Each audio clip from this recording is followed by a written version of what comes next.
bom dia, boa tarde a todos. Obrigado pela presença, mais uma Astronomia ao Meio-Dia. É sempre um prazer ter o Daniel aqui, colega de graduação, enfim, desde a graduação, né? Isso. Hoje. Daniel fez a graduação no IF, habilitação em Astronomia, o mestrado aqui no IAG, sob a orientação do professor Roberto Costa. Doutorado com dupla titulação aqui no IAG com o professor Alex Karcioff, na Université de Sofia Antipolis, na França, sob a orientação do professor Arnaldo Domiciano Souza. Fez pós-doutorado no ESO, no Chile, e atualmente faz pós-doc aqui no IAG, onde ele aplica engenharia de sistemas no desenvolvimento de instrumentação astronômica no solo. E hoje ele vai falar para vocês sobre astroturismo e pesquisa como empreendedorismo. Então, boa tarde a todos. Obrigado, Thaís, pela oportunidade, pela introdução. E eu começo fazendo uma homenagem aos professores, né? Dia 15 foi o dia do professor, então essa profissão tão importante. E fazer uma pequena introdução, então, o que eu queria destacar é que eu estou na USP, deixa eu ver se eu acerto o botão, isso, desde 2003. Então, com exceção de docente, eu fui praticamente tudo aqui. Fiz graduação, fui funcionário por 4 anos e meio, fiz iniciação, mestrado, doutorado. Então, acho que eu conheço um pouco bastante, né, do ambiente acadêmico e que me deu subsídios para trazer essas reflexões de como a gente pode encarar a academia como um empreendimento. Só que esse é um tema bem complexo, eu não domino o assunto, eu não tenho pretensão de dar verdades absolutas, mas meu objetivo aqui é para fomentar um debate, que eu acho que é importante, porque a gente vai ver a ideia por trás do empreendimento é alta performance, é o sucesso, né? E eu espero discutir isso com vocês e motivar quem quer seguir a carreira acadêmica, mas tendo bases realistas, né? Hoje a gente sofre uma grande pressão e eu espero não assustar. Então, agora é a hora que eu faço bu, e todo mundo deveria gritar de assustado. Eu dou meia chance para alguém dizer qual que é o aspecto mais horripilante dessa figura. Seriam as caveiras? É muito óbvio, né? Exatamente, muito obrigado. Qualquer aluno de pós-graduação sabe que o maior pesadelo dessa foto é esse númerozinho aqui. Você ainda está no 6º ano, não terminou o doutorado. Então, eu vou falar um pouco do contexto de empreendedorismo e academia. Vou falar dessa experiência que eu tive na Chapada dos Veadeiros, que resultou no Céu de Gaia, e falar então propriamente do assunto. Então, se vocês viram no abstract, eu falei que esse seminário não ia fazer vocês publicar na Nature. E por que eu falei Nature, né? Se você pega os medidores de performance, um deles é o Index H, vocês vão ver que a revista Nature é a mais prestigiosa, ou seja, ou a mais difícil, né, em outros termos. E se você pega as 5 revistas mais prestigiosas, é a Nature Science, de ciências em geral, né? Dois jornais de medicina, o The Lancet também é medicina, e o 5º vem de química. Tá. E eu começo a palestra trazendo essa reflexão, o que é o sucesso? E eu vou citar aqui o Henri Bugalho, que eu recomendo a todos assistirem. Então, ele diz, passamos a viver numa sociedade atomizada ou individualizada, na qual você vive para ganhar dinheiro, na qual você vive e sobrevive para poder cumprir expectativas sociais daquilo que se estipulou como meta de sucesso. Essas metas e objetivos, esses ideais de sucesso, eles são externos a gente, a nós. Não somos nós que elaboramos isso. Isso nos é imposto. A gente cresce na sociedade que nos impõe valores, que nos impõe crenças, que nos impõe metas. E se você não cumprir isso, se você não segue esses procedimentos, essas expectativas, você é um desajustado, é uma aberração. Eu começo com isso, que eu espero trazer esse tema ao longo da palestra, né? E em outras linhas, eu também vi uma reflexão muito parecida com essa, com a professora de arte Camille Paglia e o chamado filósofo de rua, o Eduardo Marinho. Também recomendo. Então, sucesso no meio acadêmico, né? O que é isso? Bem, eu já vou falar disso, mas aqui a reflexão é onde a gente põe as nossas expectativas, onde a gente põe o nosso sucesso, né? E só citando links confiáveis para evitar polêmicas, ainda mais que eu estou sendo gravado. Então, ó, são só links da Nature, FAPESP, nada suspeito, digamos.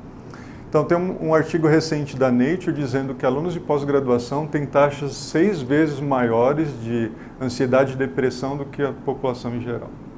E isso é um problema... Só não vê quem não quer, né, no ambiente acadêmico, né? E eu acho que nós aqui ainda estamos sujeitos a um efeito cumulativo. A cidade de São Paulo, especificamente, 1/3 das pessoas apresenta algum tipo de transtorno mental, como depressão e ansiedade. Então, se você é um aluno de pós e mora em São Paulo, parabéns que você é um sobrevivente.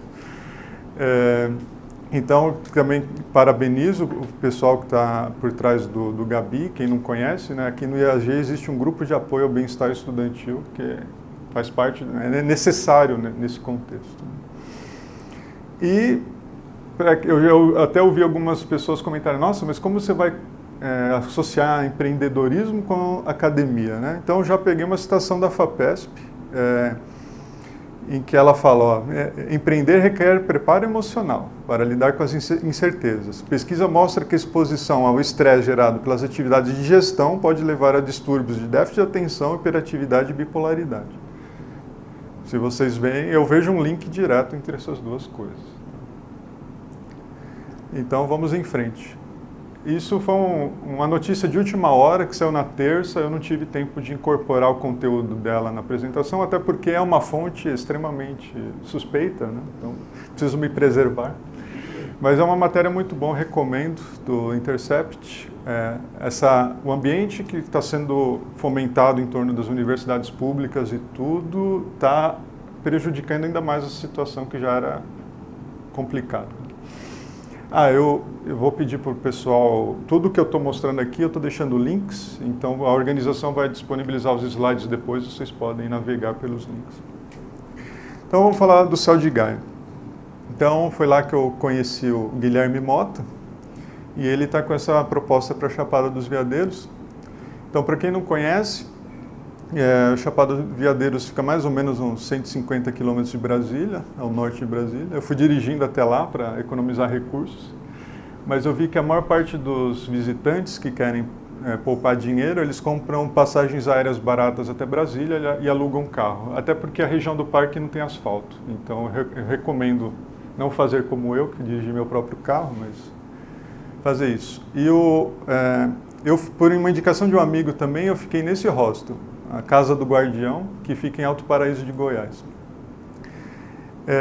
E foi lá que eu conheci o Guilherme.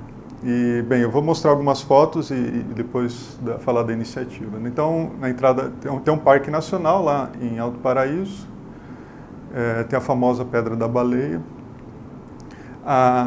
Por conta da formação rochosa lá, a água interage com isso e ela fica extremamente transparente. É muito bonito. E forma, por exemplo, lagoas como essa.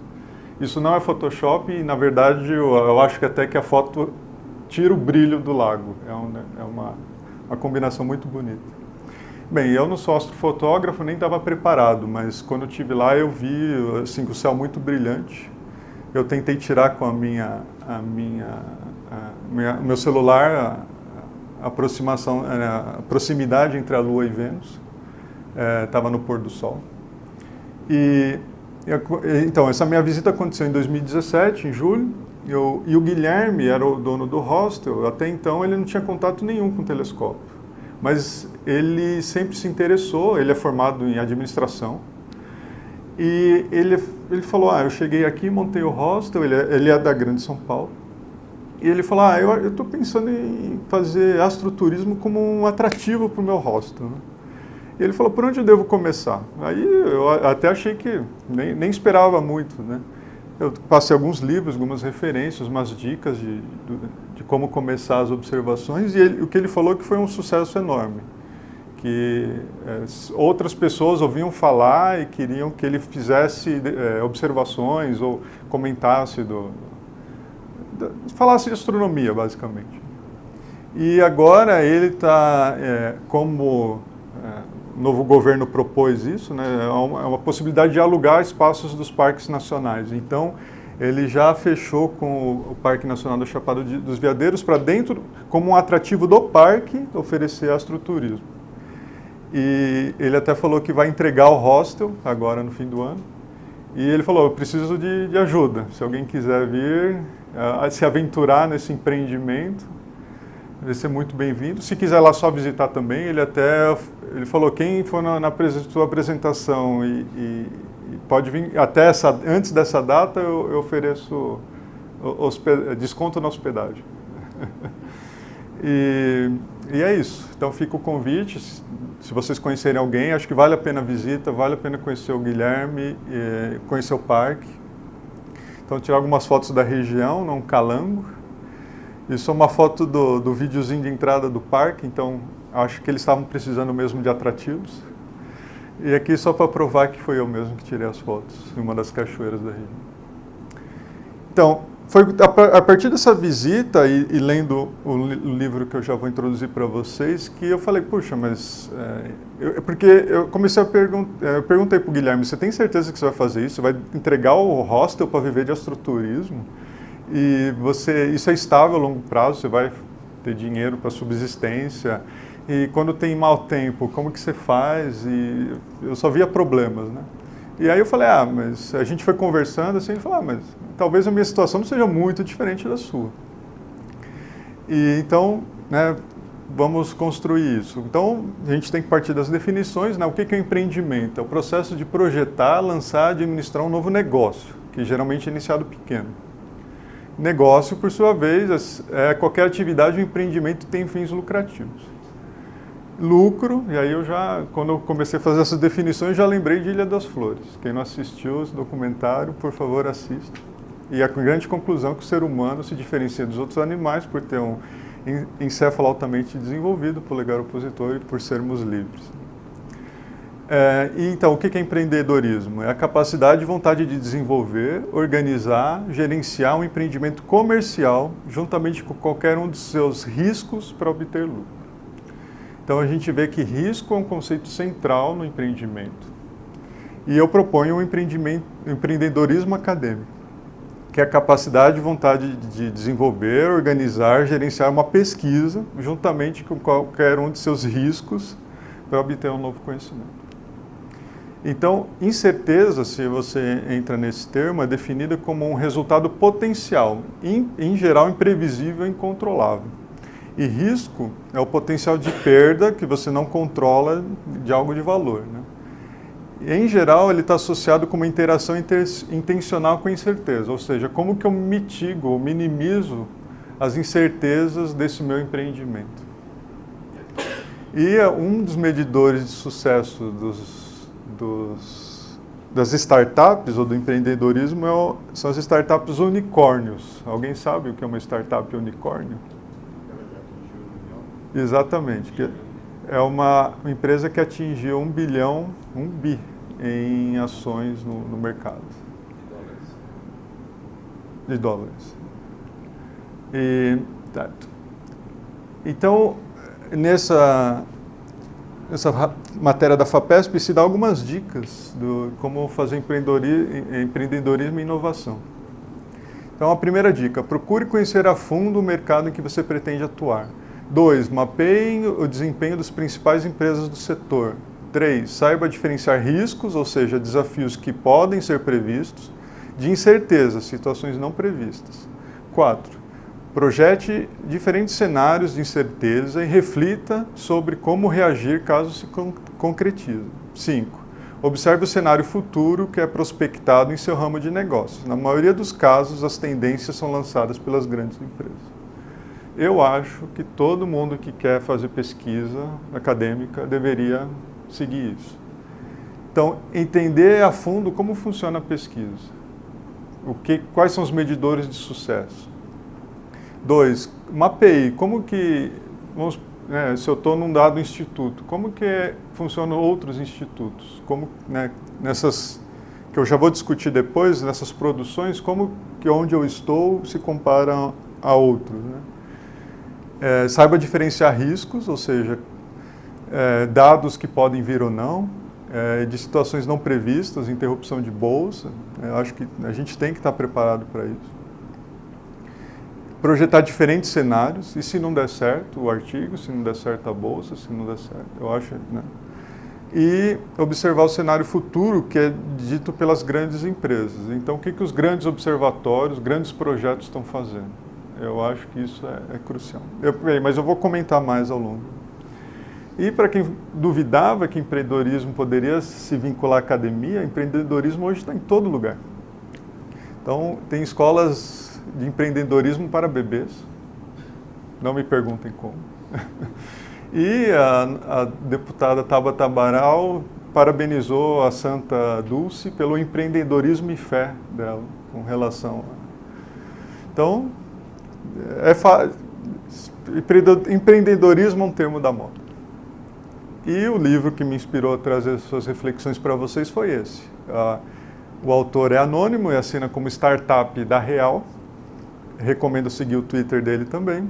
E a primeira frase do meu resumo foi inspirada no título dele, que esse livro não vai te deixar rico.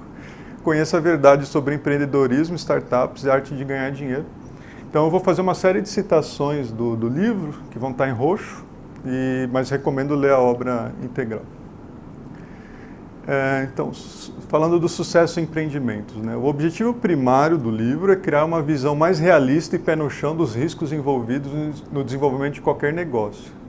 Acreditar que morrer pobre é uma escolha, que acordar às 5 da manhã vai te deixar rico, que gostar de fim de semana faz você um vagabundo, que pessoas ricas são ricas porque se esforçaram, que o esforço individual seria a chave do sucesso financeiro no sistema capitalista. Tudo isso é perigoso, pois é empiricamente e cientificamente errado. E é o discurso que está por trás do empreendedorismo, né?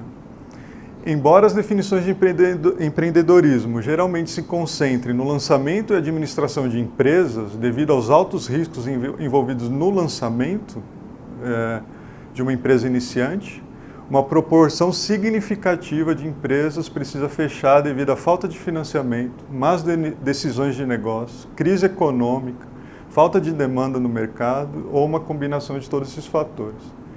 E dependendo do ramo, a taxa de mortalidade de startup chega a 75%. Ou seja, se cria uma expectativa muito forte, muito grande de algo muito complicado. E outra coisa, né, um aspecto importante disso a impressão geral é que, como são tantas as histórias de sucesso, de unicórnios, essas só podem mostrar que não é tão complicado assim. A verdade, porém, é que para cada uma delas, milhões de outras pessoas destruíram a vida, pelo menos a vida financeira, tentando. Como exemplos de sucesso facilmente ganham a atenção da mídia, não é difícil cair no viés de confirmação.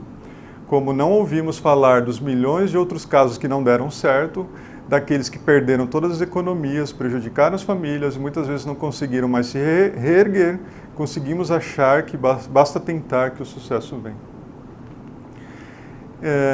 Então, trazendo um pouco dessa discussão para o ambiente acadêmico, né? Vou fazer um exercício aqui com vocês, é só um exercício, que uma métrica de sucesso seria se tornar pesquisador, seja no IAG ou no estado de São Paulo. E o processo seletivo é duro, como esse artigo mostra, que muitos postdocs do STEAM, que é uma sigla em inglês, para quem não está familiarizado, Science, Technology, Engineering e Mathematics, né? Então, o setor de exatas, basicamente, né? Então, muitos postdocs do setor de exatas que procuram um trabalho acadêmico, né, que entram no mercado acadêmico de trabalho, tem pouco conhecimento do processo e das expectativas. E eu acho que isso se aplica para o Brasil também. E também não consegue dizer o quão bom ou quão ruim está no todo o processo, né? E é unânime que o processo de aplicação para uma posição permanente é desnecessariamente estressante, consumidor de tempo e não te dá retorno nenhum. Você não aprende nada por participar desses processos. Eu recomendo o artigo aqui. Então, motivado, um estudo de caso aqui no departamento, motivado pelo um gráfico que o Cipriano fez em 2008, eu peguei a idade de contratação dos docentes ao longo dos anos. Isso são todos os docentes do departamento que estão ativos, ou seja, não aposentados, e vocês veem a tendência aí.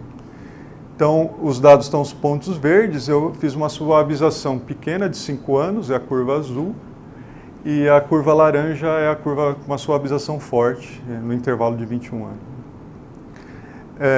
Então, o que eu destaco desse gráfico? Né? Que entre 75 e 2005, a gente tem um aumento, é a linha laranja, basicamente, né? É um aumento de meio ano na idade por ano de contratação. Ou seja, alguém que foi contratado em 90 tem 5 anos mais do que quem foi contratado em 80. Quem foi contratado em 2000 tem 10 anos mais que em 80. E também, então, eu vi uma tendência de alta que se quebra em 2005, mas a partir de 2015, aparentemente, a coisa está voltando. Né? E tem uma outra oscilação aqui, cujos picos são aproximadamente 7 anos, que eu conversei rapidamente com o Cipriano, e a gente propõe um efeito represa. Quando tem vários anos sem concurso, a próxima pessoa que é contratada ela é bem mais velha do que a última contratação. E tem um outro efeito que é o histograma. Esse é o histograma do intervalo entre contratações. A maior parte das contratações elas ocorrem no intervalo, quer dizer, a maior parte delas, né, é menor que 1 ano. Então, ou seja, fica vários anos sem concurso. Quando abre, vai entrar alguém bem velho, mas em geral vai abrir outro na sequência. Aí vem uma pessoa mais nova e aí faz aquela oscilação. Mas a tendência é de subida. E extrapolando aqui, eu cheguei num pensamento um pouco maldoso. Que se essa tendência continua aqui, a gente vai ter um programa de contratação infinita, em que a universidade já contrata o docente na idade de aposentadoria compulsória, então ela pode contratar sempre. Bem, e essa inflexão aqui eu deixo, vamos evitar polêmicas, eu vou me preservar, mas vocês podem associar com alguns eventos políticos do país, porque o orçamento da universidade está relacionado com o ICMS, que está associado com a atividade econômica do país, então deixo para vocês refletirem se uma coisa tem a ver com a outra. Coisas de estatísticos, se você olha essa distribuição, parece um fenômeno do tipo Poisson, né? Que é um lambda igual a 1. E o intervalo mínimo entre contratações entre 0 dias, acho que o Amâncio e o Rama foram contratados no mesmo dia, e o maior intervalo foi de quase 5 anos. Então, quais são as lições que eu tiro disso? Se você olha o IAG em números, 2016 e 2017, o departamento está formando um PhD por mês, aproximadamente. Ou seja, a gente está formando o PhD tipo exportação, né? Não vai ficar aqui. Né? Então, a razão de formação e contratação é de menos que 10%, porque se o intervalo de contratação... eu acho que eu não destaquei isso. O tempo médio de contratações é 1,4 anos. Então, supondo que 1,4 anos, a gente formou 10 PhDs, essa taxa aqui. Então, assim, eu olho isso e lembro, a maior parte das startups morre, então vamos continuar nossa reflexão. Outra coisa, você prepare-se para ser contratado com 40 anos. Isso significa que você vai ter 10 anos de pós-doc. Eu não consegui uma boa referência, mas o que eu consegui pesquisar é que tipicamente as pessoas terminam o doutorado aos 30. Né? Pós-doc em muitos tipos de bolsa tem que ficar renovando anualmente, então você tem que se preocupar com a pesquisa e com a renovação, ou para onde você vai. Em geral, você não consegue muitos anos de pós-doc no mesmo lugar, então você tem que se planejar com família para viajar. Se você é casado com uma pessoa que não está na academia, essa pessoa tem que trabalhar, em geral ela fica numa cidade só, né? O financiamento padrão da FAPESP para pós-doc é 3 anos e limita em muitas linhas, não só a FAPESP, mas outros bolsas de pós-doc só limitam se você tem até 6 ou 7 anos de terminado o doutorado. Então, preencher esses 10 anos é complicado. E às vezes é mais sortudo. Vamos supor que teve 2 contratações recentes e você vai ter que esperar até 5 anos entre as chamadas. Então, eu vou tentar motivar depois os benefícios, mas é bom a gente entender os riscos, entender as incertezas, como eu dizia no outro. Tá bom, IAG, mas vamos olhar um pouco maior, Estado de São Paulo.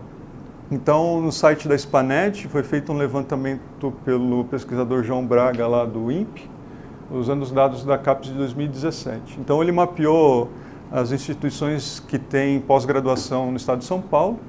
Então, ele encontrou 122 docentes e um total de 261 alunos. Então, a razão docente-aluno é quase 2 para 1, né? 2 alunos para 1 docente. O que é razoável, o que mais ou menos a gente vê no IAG, né? Então, supondo, eu fiz só uma extrapolação aqui. Digamos que um docente ele atue por 30 anos e um aluno, para se formar, mestrado, doutorado e tal, 10 anos. Acho que a gente não deve focar nos números, mas só na razão. Então, um docente ele vai formar 3 gerações de alunos, basicamente. Se isso for verdade, se a gente faz essa razão, a razão entre contratações e formações do Estado de São Paulo é 0,16. Isso que eu só peguei os alunos dessa tabela, eu não incluí os valores dos pós-docs, né? Então, a gente vê que a razão de 0,16 e 10% do departamento são muito próximos. E aí fica a reflexão, você vai apostar todas as suas fichas num lançamento de dado, 0,16 é exatamente 1/6, né, que é o lado. Você pode, não é só assim, se você quer, a grande pergunta é, você pode apostar isso?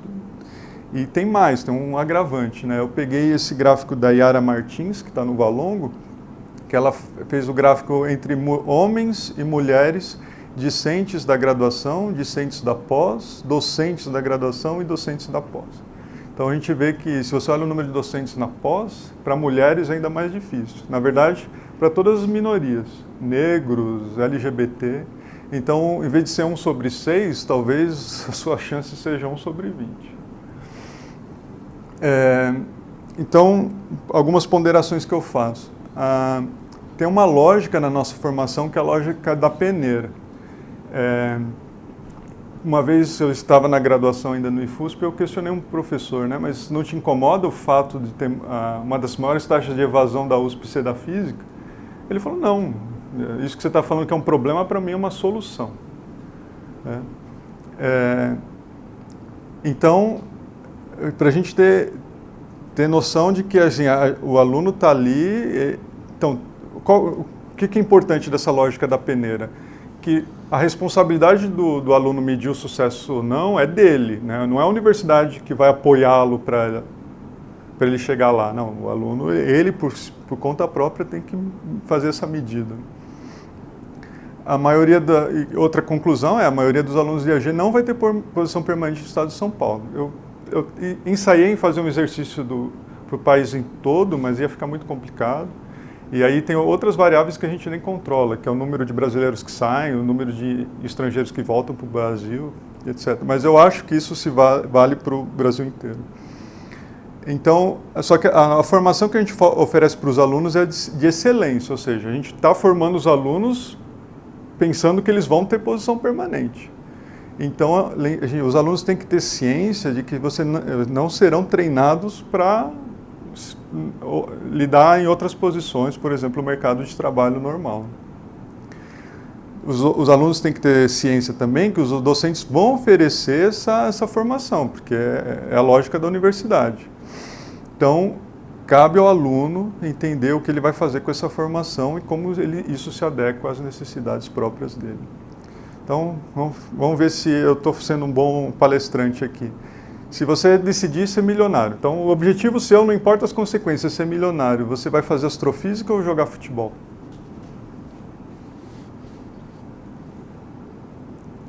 Vamos lá, pessoal. Ninguém sabe jogar futebol. Hã?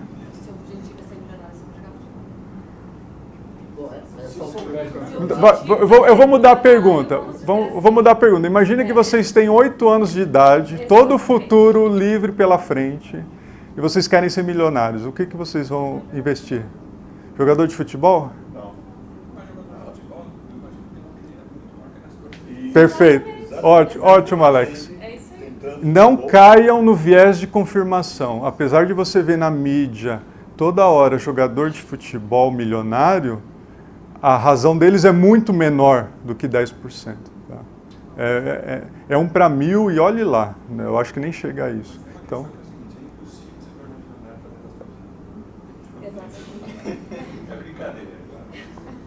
não é impossível. No Brasil, talvez. Mas eu vou falar um pouco sobre isso. Tá bom. Então, mas eu quero incentivar vocês. Vamos apostar na academia. O negócio é gerenciamento de risco. Tá? Então, a academia tem muitos pontos positivos. É um ambiente de aprendizado contínuo. É um ambiente de forte intercâmbio internacional. Tem uma flexibilidade de horário de trabalho. Você tem uma relativa autonomia. Então, se você escolhe esse caminho, você tem que entender os riscos e as demandas, né? Quais são as variáveis? Oferta, valores de bolsa, planejamento modular. Tá, eu vou me graduar, o que eu vou fazer depois? Mestrado, o que eu vou fazer depois? Doutorado, adequação com expectativa financeira de produção. Não adianta falar assim, eu vou ser um pós-doc, se eu não consigo, se eu estou sofrendo no mestrado, você realmente quer insistir nisso? Então, pontos a considerar, né, que eu destaco. Quais habilidades são úteis dentro e fora da academia? É importante uma pós-CAP7, por exemplo? Quantos artigos tem que publicar? O que é qualis? Quantos eu tenho que publicar em cada fase? Entender todas as variáveis de produção, que muitas vezes é a métrica do sucesso. Então, eu também vi isso no Twitter, acho bem divertido a ver, em que ela mede o número de artigos publicados e quantos links um astrônomo tem no Google. E aí tem a brincadeira dos astrônomos de sequência principal, que quanto mais você publica, você vai ter mais referências, mas tem os academic giants que publicaram muito, né? Tem os dark astronomers que não publicam, quer dizer, publicam muito, mas por algum motivo não são conhecidos. Isso, então, por curiosidade, o Hawking publicou quase 200 artigos e ele até comenta num dos livros dele, acho que é o Universo na Casca de Nós, que as pessoas criticavam ele porque ele não produzia mais, mas ele falava, eu prefiro gastar meu tempo com divulgação do que publicar mais. Sagan publicou uns 300 e o Simon White quase 1000. Então, só um exercício, né? Se você quer ser um acadêmico e sua carreira vai ter 40 anos, quantos artigos você tem que produzir por ano? E tem estudos para isso também. Então, só que aqui é um artigo, o melhor que eu achei foi esse, que é de 95, um pouco velho, e foca só em economia, mas até onde eu pude ver, ele se aplica a uma grande gama de áreas da ciência, né? Que tipicamente você vai ter o pico da sua produção em 5, 6 anos após a graduação do doutorado. Tá? Então, se você quer produzir 1000 artigos e vai ter uma curva dessa, você já sabe quantos por ano tem que produzir.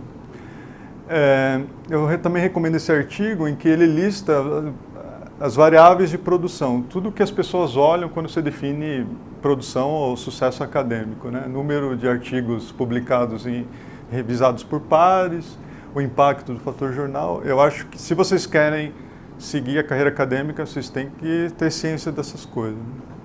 Mas o que talvez seja mais importante, quer dizer, para essa palestra o mais importante é quais fatores influenciam a produção científica. E nesse mesmo artigo eles chegam com essa tabela em que para a produção ela está fortemente correlacionada com todas essas variáveis. Então, variáveis individuais e externas. Então, como eu já já introduzi no gráfico do Valongo, gênero tem impacto, a idade, em que posição você está, raça, se você é casado ou não, o número de crianças, todas essas. E o que eu destaco dessa tabela é essas variáveis externas. Tem muitas variáveis que não dependem de você, mas que vão influenciar a tua produção. Onde você está, o tamanho do teu departamento. Então, bem, aí fica... eu deixo faço a sugestão aqui para um seminário específico, só para discutir essas coisas. Então, eu já falei, né, as external variables não são ações individuais. E esse discurso de produzir ao máximo, né, de quem se beneficia com essa produção. E agora, né, fazendo um paralelo com o empreendedorismo, né, como os ricos ficam ricos, né, de acordo com eles próprios, né? Com atitude, sim, eu posso, trabalho duro, iniciativa, mas há visões alternativas. Né? Tá, e por que eu estou dizendo tudo isso? Porque a gente está num ambiente em que a gente quer produzir muito e muitas vezes não se pergunta por quê e para quem e como. Né? A gente só se preocupa com o resultado final e não com o contexto. Então, voltando ao livro da Startup da Real, devemos combater essas narrativas de que basta querer se esforçar, não apenas pelo purismo da precisão factual, que já deveria ser suficiente, mas também para aprofundarem e normalizarem os graves problemas sociais que nos oprimem todos os dias. O mundo é injusto, mas não precisa ser tanto. Reconhecer as alavancas que movem a sociedade, entender como pensa um gestor e quais forças influenciam o mercado.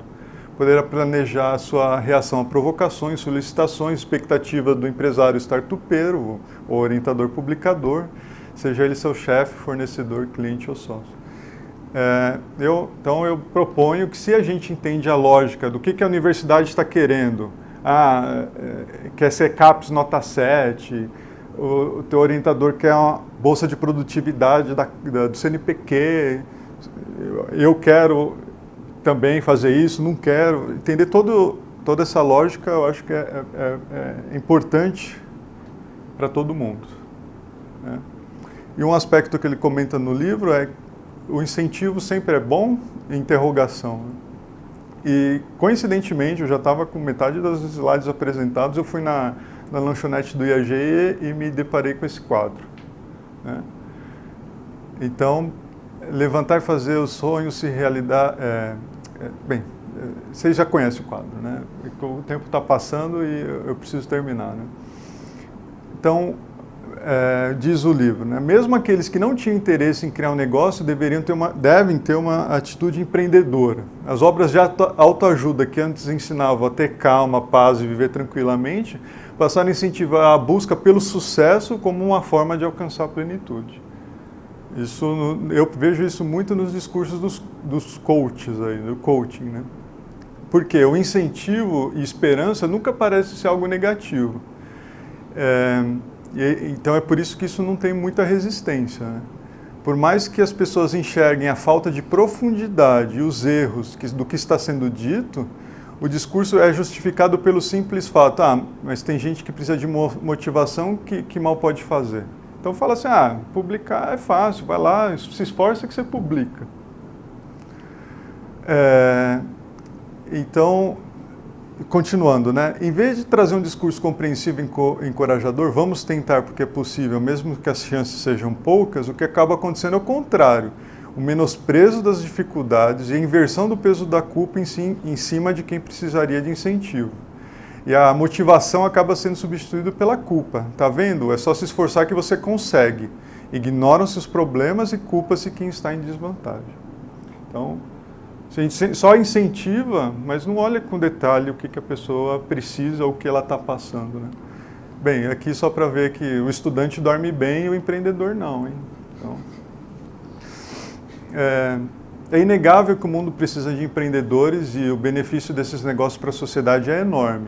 Também não podemos negar que grandes riscos podem trazer recompensas ainda maiores. Mas não é ético reduzir todas as variáveis ao simples argumento do esforço, ocultando as dificuldades que até mesmo quem está em situação de privilégio, nascendo em família rica, tendo frequentado boas escolas, contando com recursos para investir, precisa enfrentar para construir qualquer sucesso. Eu preciso correr, espero que a gente tenha tempo no final para comentar mais. As receitas de sucesso. Muito cuidado com essas receitas. Homens de negócios são péssimos conselheiros. Lá no livro está brilhantemente descrito. Em resumo, né? O pessoal que é muito rico, eles não se importam com você. Eles não conhecem seus clientes e não tem a pele deles em jogo. Se o conselho deles estiver errado, eles não perdem nada. Então eu deixo para vocês refletirem se isso se aplica ao teu orientador ou chefe do departamento ou ministro da educação.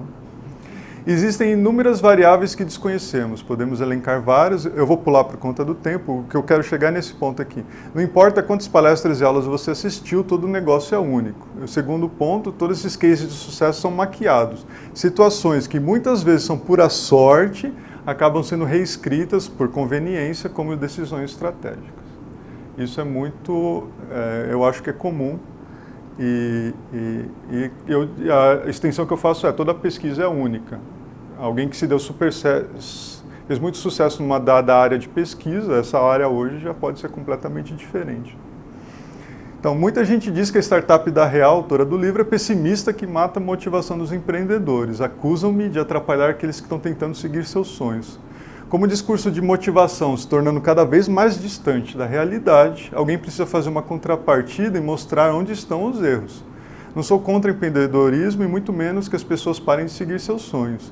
Muitas vezes a pessoa assumiu o risco sem saber, e diz, né, se eu conseguir, a outra também deveria conseguir. E só que, como eu espero ter demonstrado aqui, o contexto muda com o passar do tempo. Eu quero destacar aqui essa questão das finanças, tá? Porque eu vejo alguns colegas, e comigo também, né? A questão financeira é muito importante. Descobri que o problema de se montar um empreendimento sem recurso é que, quando o dinheiro demora a entrar, priorizam-se atividades que de fato pagam as contas. E pagar contas é importante, claro. Então, por que eu estou mencionando isso? Por exemplo, a gente entra na academia com a expectativa de sempre ter bolsa. Se por algum motivo a gente ficar 6 meses sem bolsa, a gente pode ficar 6 meses sem bolsa? O valor das bolsas é baixo, a gente consegue viver com ela? Então, quando a gente olha para os dados de empreendimento no mundo, né, 80% do financiamento dos novos negócios vem de economias pessoais, familiares e amigos. Já vou chegar no ponto, né? Uma coisa é confiar em sua capacidade e saber que vai fazer o seu melhor. Outra coisa é confiar que tudo que tem em algo que não depende... Outra coisa é confiar tudo o que tem em algo que não depende só de você. Excesso de confiança costuma ser um problema maior que a falta dela. Então, tá. Qual que é o meu ponto aqui? E aqui a gente fala um pouco de estabilidade, eu vou pular. Só para a gente ver como a ajuda financeira familiar é muito importante para quem quer se estabelecer na carreira acadêmica. Então tem um link aqui que mostra que o valor que uma família do grupo mais pobre gasta o mês inteiro com todos os tipos de despesa equivale a uma família mais rica, o que a família rica gasta só com a educação. Então, assim, quem vem de uma família rica, quem já é fluente no inglês quando entrar na graduação, etc., vai ter outro desempenho de quem não teve essa oportunidade. E lembrando, então, como a maior parte do dinheiro para empreendimento vem da família, a realidade das famílias brasileiras é que 65% delas estão endividadas. Então, eu sugiro, quem quer ir para a carreira acadêmica, planejar muito bem essa parte financeira. E, bem, vou fazer um break aqui, toca Raul, né? Sempre que eu penso nessas questões, eu lembro da música Eu Também Vou Reclamar. E, em geral, eu gosto muito disso, né? Gelo em Marte, diz a Viking, mas, no entanto, não há galinha em meu quintal. 2 problemas se misturam, a verdade do universo é a prestação que vai vencer. Entro com a garrafa de bebida enrustida porque minha mulher não pode ver. Se tiver tempo, me pergunte sobre drogas no final da palestra. Tá, cuidado com histórias de superação, eu vou pular por conta do tempo. Morrer de trabalhar não é bonito, o livro fala isso muito bem. A tal da meritocracia, também o livro tem ótimas reflexões sobre isso. Então, algumas dicas nos meus minutos finais aí. Só que use-as por conta e risco. Então, durante a graduação, quem precisa de uma ajuda, eu recomendo, eu tive que fazer isso, é possível, mas é difícil, você conciliar a graduação com um trabalho light. Para vocês se inspirarem, o Einstein, e os famosos artigos de 1905, ele trabalhava no escritório de patentes quando ele publicou os artigos. Então é difícil, mas ainda acho que é possível fazer ciência não estando dedicado integralmente a ela. Dar aulas particulares é uma outra forma. Obter uma graduação de mercado. Se a questão financeira é importante para vocês, não tenham medo disso. Não tenham vergonha disso.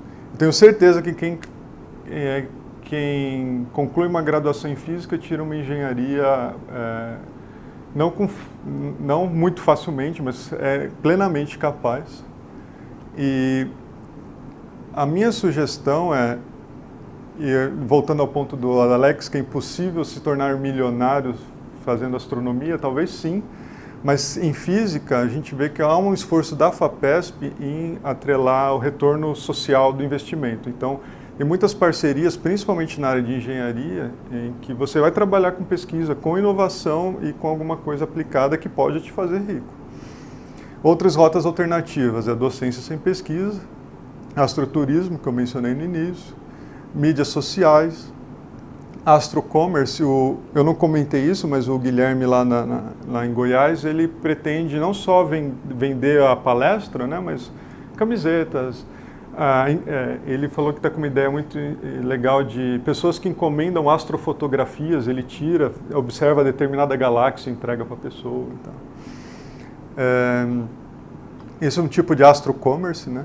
Programação, econofísica, eu não sei se isso ainda é verdadeiro, mas o IFT no metrô Barra Funda tinha um grupo, no passado, não sei como está. Data Science, que 2 anos atrás era moda, né? Assim, deu um explosion, Machine Learning, Deep Learning, essas coisas. E instrumentação astronômica que eu estou trabalhando, eu acho que a gente está absorvendo muitos engenheiros.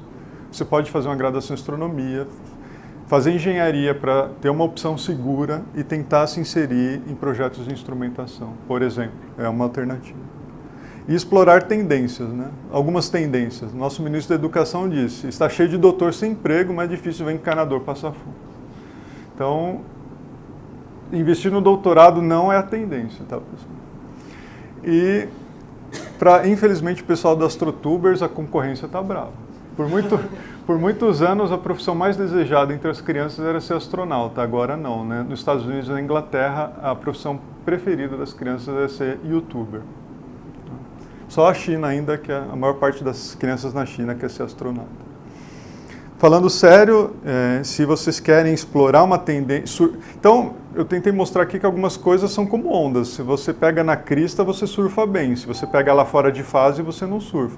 É algo que eu acho que quem está ainda decidindo, entrando na carreira acadêmica, deve explorar a inteligência artificial. Então, aqui tem um exemplo de um artigo do EIA, aplicando inteligência artificial para caracterizar exoplanetas. A FAPESP e a IBM escolheram a USP para abrir um centro de inteligência artificial. E o Marcos Pontes também quer colocar o país na rota da inteligência artificial, que é o ministro da Ciência e Tecnologia. Então, deixo aí para vocês refletirem, né? Outra dica para os alunos, né? Um bom pesquisador não é necessariamente um bom orientador ou um bom professor, e um bom professor não é necessariamente um bom pesquisador ou orientador.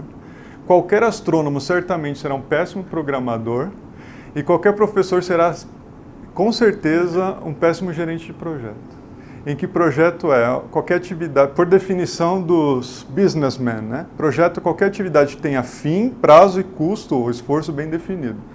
A minha experiência é que calcular esforço na academia é muito difícil. Prazo, então.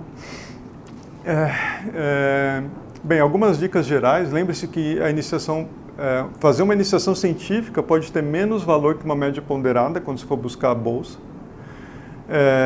Tenha sempre em mente por que você decidiu fazer pós-graduação, você se programou para os prazos de exame, implementação de bolsa. Como você escolheu o teu orientador? Ele fez uma boa piada na aula ou você está escolhendo ele porque ele tem uma boa produção, você viu que os alunos deles produzem bem? Olhe para você, para a posição que você quer estar quando terminar cada etapa. Eu acho que é importante ter esse planejamento modular e mudar. E quando vê que as coisas não estão indo certo, mudar de rumo. Bem, eu preciso correr. Alinhe expectativas e compromissos com o teu orientador antes de cada etapa. eu acho algo muito importante que é o aprendizado por repetição. Então, assim, você quer aplicar uma determinada análise para estudar galáxia ou estrela, enfim. Quais análises similares recursos, né, foram te oferecidos para reproduzir, né? Por exemplo, pega um artigo importante da sua área, você consegue reproduzir aqueles resultados? Né? Bem, eu já falei bastante de gerenciar os riscos, né? Ver se a sua tese depende de dado, como que está a concorrência, então surfar na onda, né? Por exemplo, quero pesquisar exoplaneta. Qualquer instituto de astronomia hoje que você vê que o pessoal está pesquisando exoplaneta. Isso é bom ou não? Né? Você tem que saber a resposta. Mas outras dicas importantes. Colaborações internacionais são super bem-vindas e bem vistas, né? Ir para o exterior oferece algumas vantagens. Em geral, os grupos lá fora são mais produtivos. Quando você volta para o Brasil, isso é bem visto para pedir bolsa aqui. Projetos experimentais te permitem ter fácil acesso a dados, a grupos. São projetos de longo prazo. Eu sugiro vocês se associarem a esses projetos experimentais. No teu doutorado e pós-doc exige inovação, não tem receio em ousar. Pós-docs, teu supervisor é teu colaborador, lembrem disso. Eu acho que há uma falta de treinamento para incentivar a autonomia dos alunos e dos pós-docs, não depender tanto do supervisor. E lembrar, se você for recusado, acredite em você mesmo. Revisores falham, submeter um paper, né?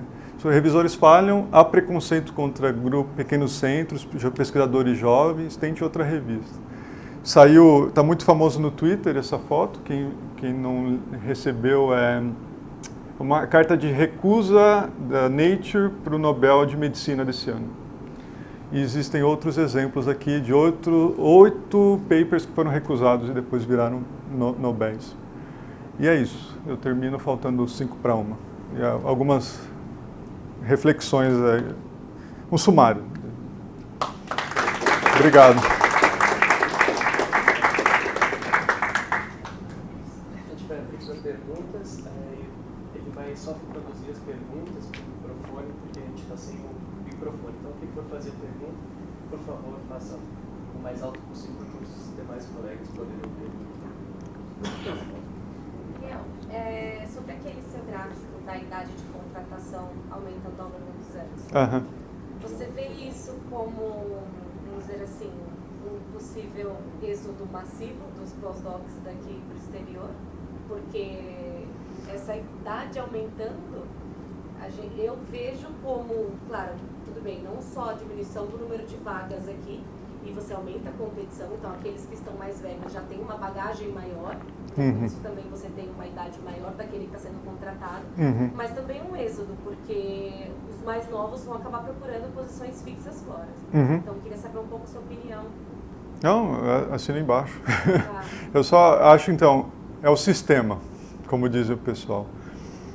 Assim, na minha visão, não há uma coordenação entre vagas de pós-graduação e vagas de posição permanente. Cada instituto abre vagas que ele bem entende, não há uma coordenação, seja a nível estadual ou nível federal, quantas vagas vão ser abertas em razão dos ingressantes, e aí acaba afunilando.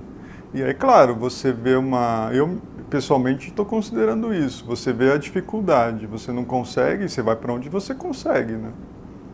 Claro, aquele gráfico é daqui, mas eu imagino que aquilo seja parecido em vários institutos.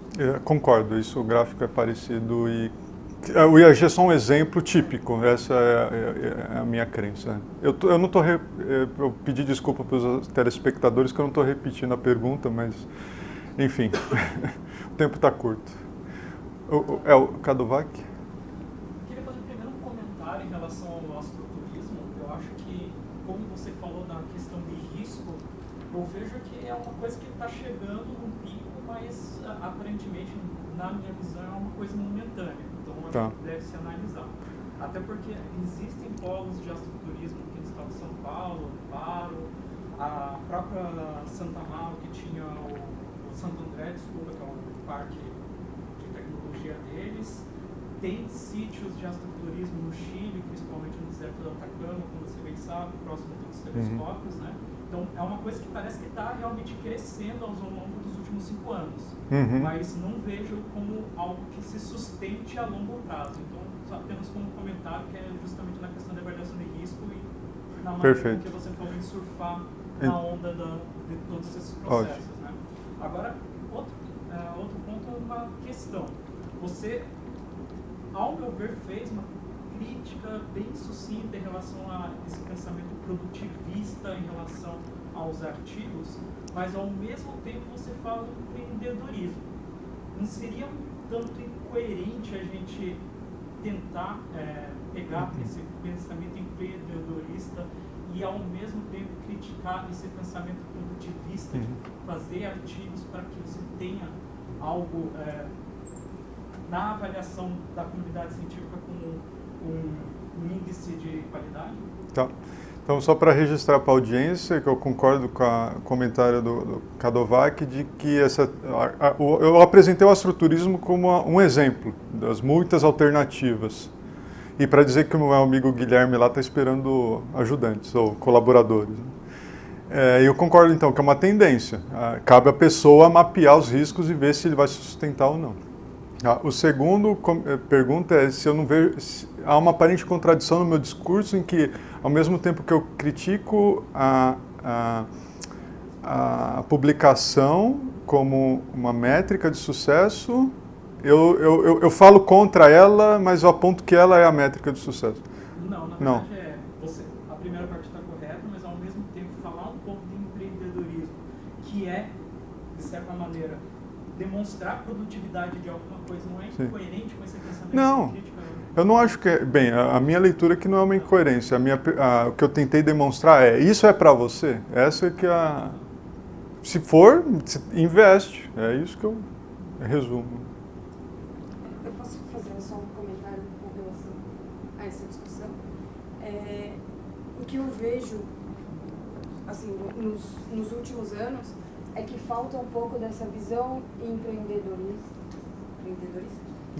Empreendedora, visão empreendedora. Digamos assim. Quando você entra na academia, sei lá, na época que a gente entrou, assim, era muito claro. Falava, olha, isso aqui você tem que estar... você não vai ganhar dinheiro, a sua vida vai ser muito difícil. Por mais que fosse uma coisa, assim, assustadora, mas você estava um pouco consciente.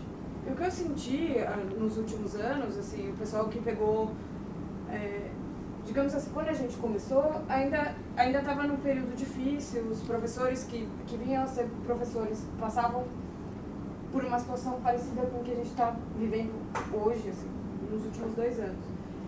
E o pessoal que já pegou, né, chegou aqui, já tinha Ciências Sem Fronteiras para sair para todo mundo, essas coisas, foi um pessoal que não teve esse preparo, não teve essa discussão de saber, olha, não vai ser fácil.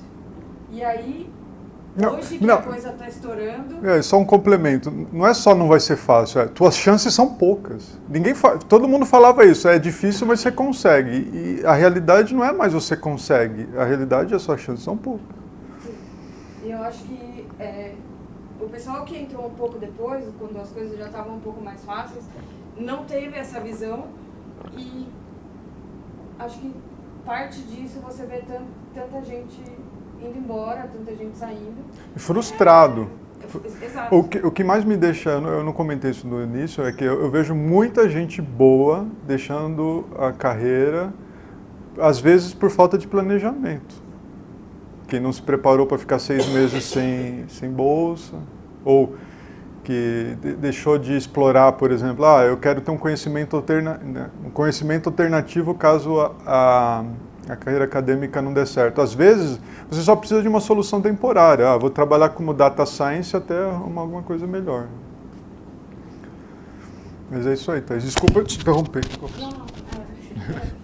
Era meio essa linha.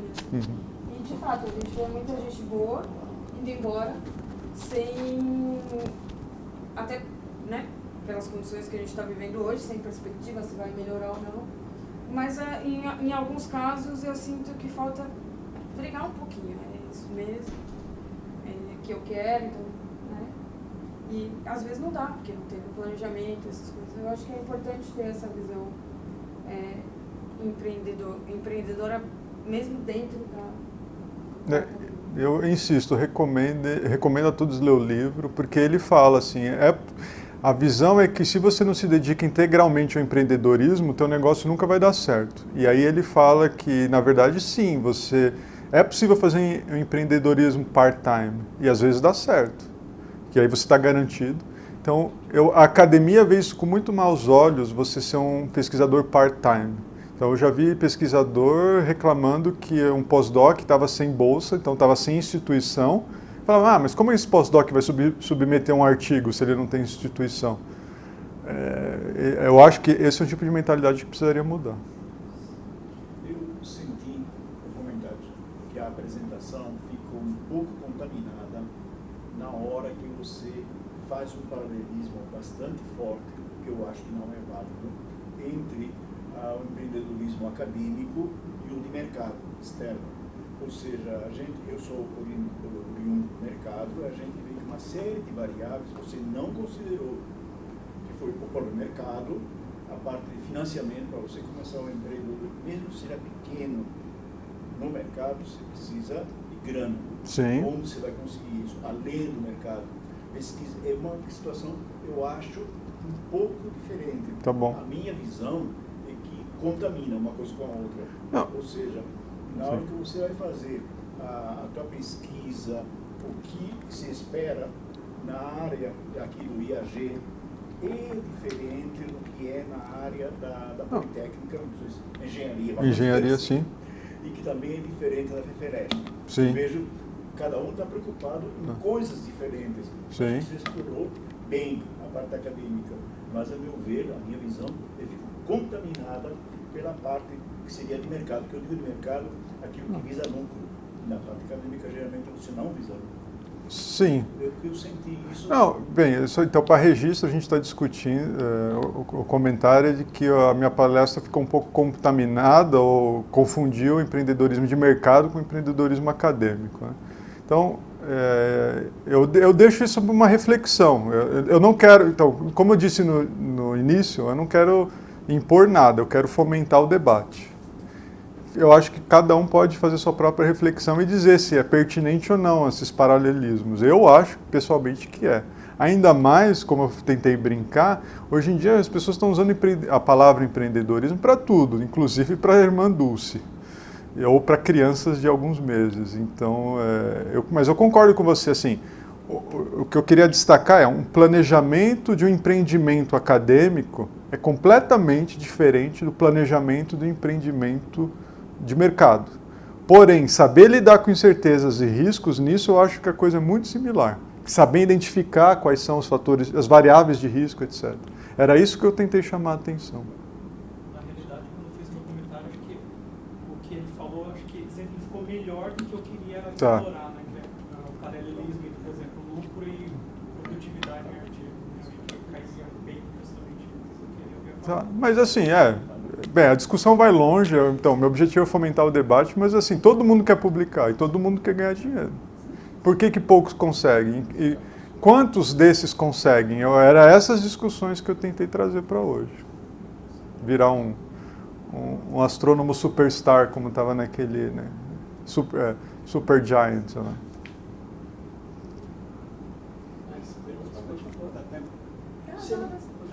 Hoje a gente não tem que ser rápido, mas o palestrante. 3 perguntinhas em uma. 3 em uma. Se colocou na penúltima lâmina. A anterior, ali é o único lugar onde eu vi a palavra inovação. Não, bem, mas teve em outros lugares. O que eu quero dizer, por exemplo, é que às vezes, a primeira pergunta é isso, se não se confunde empreendedorismo com inovação. Você pode fazer coisas novas na empresa, na academia ou em casa. Uhum. A segunda pergunta relacionada com isso é quando as pessoas, digamos, estão fazendo astronomia ou engenharia, seja lá, ou chegam perto do fim da carreira ou da academia, então, ou você vai para a empresa privada, você procura uma carreira de longo prazo. Antigamente as carreiras eram de longo prazo. Atualmente, cada vez mais as pessoas encontram empregos de curto prazo, fazem pequenas empresas. Uhum. Empreendedorismo nesse sentido. O que você tem visto do ponto de vista da opção que as pessoas tomam em função de procurar carreiras ou atividades empresariais? Finalmente, ligado com isso, não existe algum livro que diga não só sucesso, ficar rico, mas que diga ficar feliz? Muito bem, então os 3 em 1 são falar da diferença entre inovação e empreendedorismo. O segundo é as diferenças de opções de carreira. Carreira ou empresa. Ou empresa, mas de longo prazo. E o terceiro era... Então, a minha primeira fala da palestra hoje foi a citação do Henri Bugalho, que ele diz que a gente vive numa sociedade que nos impõe, que a gente, primeiro, precisa trabalhar para sobreviver, e segundo, que o que é considerado como sucesso nos é imposto, é externo a nós, né? Então, eu estou respondendo de trás para frente. Eu comecei a palestra justamente com essa reflexão. O que é ser feliz, né? Quer dizer, eu não preciso... Que é o discurso do empreendedorismo, eu só vou ser feliz se eu for bem sucedido. É o que eu tentei criticar. Ou se você for rico, ou se você for famoso. Isso. Mas não ser feliz. Sim, eu concordo. Essas coisas estão completamente dissociadas, felicidade de riqueza ou fama. Eu tentei demonstrar isso. A questão de carreira de longo prazo. O que eu tentei demonstrar aqui também é que nós somos treinados para virar pesquisadores de astronomia, ou seja, para ter uma carreira, numa posição permanente, uma carreira de longo prazo. A gente é treinado para isso, mas como eu tentei demonstrar, só uma pequena fração das pessoas que são treinadas para isso vão conseguir efetivamente fazer isso. Então, o que eu tentei trazer aqui é justamente para a gente ter ciência dessa formação e buscar alternativas, seja ela pequenos empregos, abrir um empreendimento, um astroturismo. Eu tentei trazer essa reflexão. E inovação e empreendedorismo, tem uma das citações que eu ponho da FAPESP, é um artigo que comenta justamente disso, onde tem logo no início eu botei 5 pontos, falar, conheça o mercado, veja o que os concorrentes estão fazendo. Nesse artigo, acho que a FAPESP sintetiza bem essa questão de empreendedorismo e inovação. Existe algum prêmio no IAG? Rápido.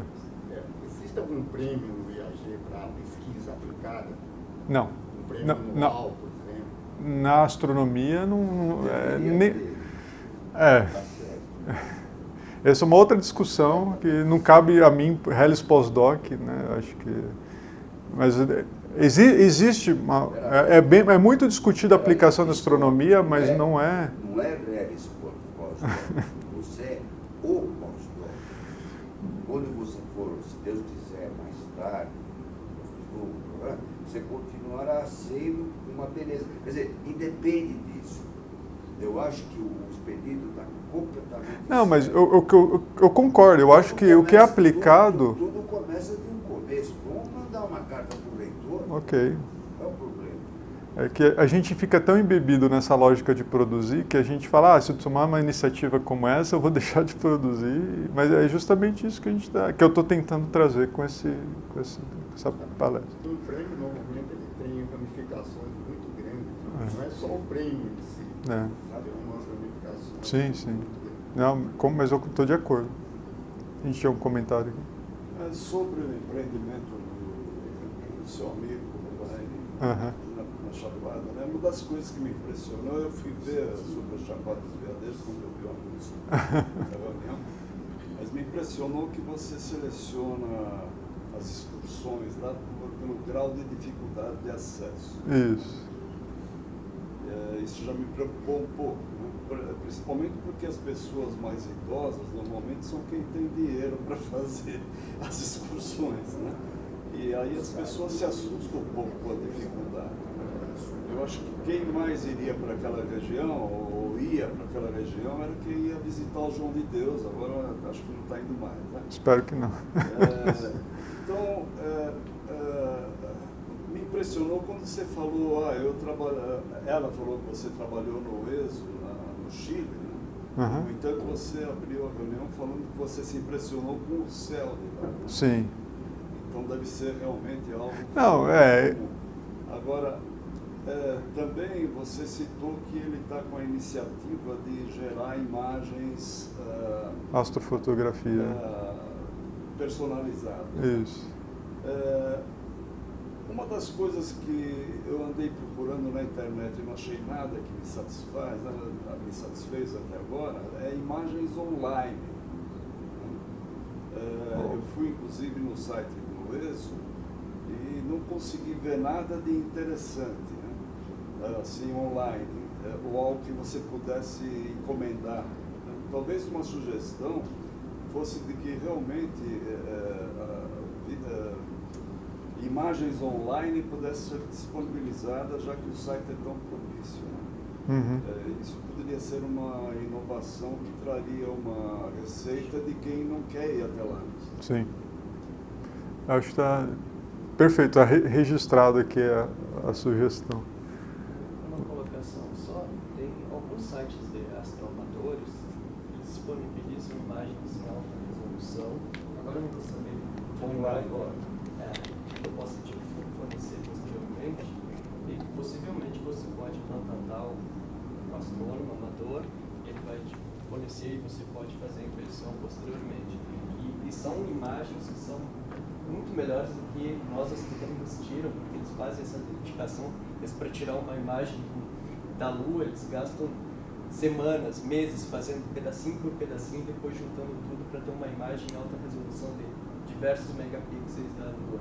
Então, existem possibilidades, eu posso te passar depois, só que eu sei que isso não fica acesso. Eu acho que a sensação online que você está vendo aqui no momento é diferente do que você ver uma foto bonita do Hubble.